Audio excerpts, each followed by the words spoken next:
ધંધો હોય કે વેપાર, વિકાસના શ્વાસ માટે કળા નામનો પ્રાણવાયુ જરૂરી છે.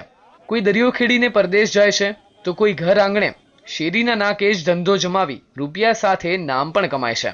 આ છે સિદ્ધપુરનું મંડી બજાર અને આ કરસન કાકાની લારી. કરસન કાકાની આ લારી ભજીયા અને ગોટા માટે જેટલી પ્રખ્યાત છે, તેટલા જ પ્રખ્યાત છે કરસન કાકા ભજીયા અને ગોટા બનાવવાની કળા માટે. સાંભળીને જરા આશ્ચર્ય થાય, પણ કરસન કાકા ઉકળતા તેલમાંથી તેમના હાથ વડે જ ભજીયા કે ગોટા બહાર કાઢે છે.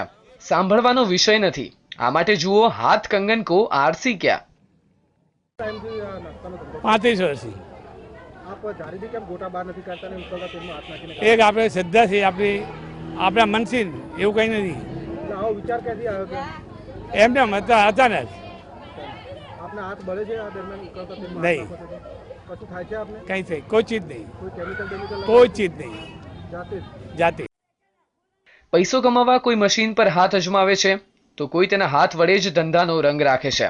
જી હા, કરસન કાકા પણ તેમાંના જ એક છે. સિદ્ધપુરના મંડી બજારમાં કરસન કાકાની સામાન્ય એવી લારી પર ભજીયાના શોખીન કરતા કંઈક અનોખું જોવાની તમન્ના ધરાવતા લોકો પણ આવે છે.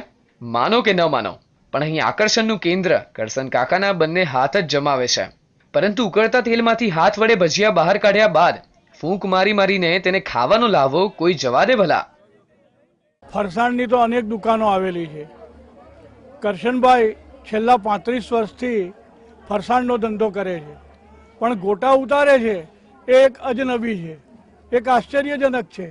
લોકો જોવા માટે એટલા બધા ભેગા થઈ જાય છે, સાથે સાથે એમના ગોટાનો સ્વાદ પણ માણે છે. ઉકળતા તેલમાં હાથ નાખી ગરમા ગરમ ભજીયાનો સ્વાદ ચખાડતા કરસન કાકા ગોટાવાળાને જોઈ એક જ વિચાર આવે છે કે ધંધાની સફળતા એ સાહસનો ઇજારો છે. એ વાત બીજી છે કે કોઈનું ટાઇટેનિક જેવું સાહસ ડૂબી જાય છે, તો કોઈ ખોબાભર તેલમાં 2 હાથ નાખી પૈસા અને પ્રસિદ્ધિ બંનેનો હકદાર બની જાય છે. જિગ્નેશ નાયક, TV9, પાટણ.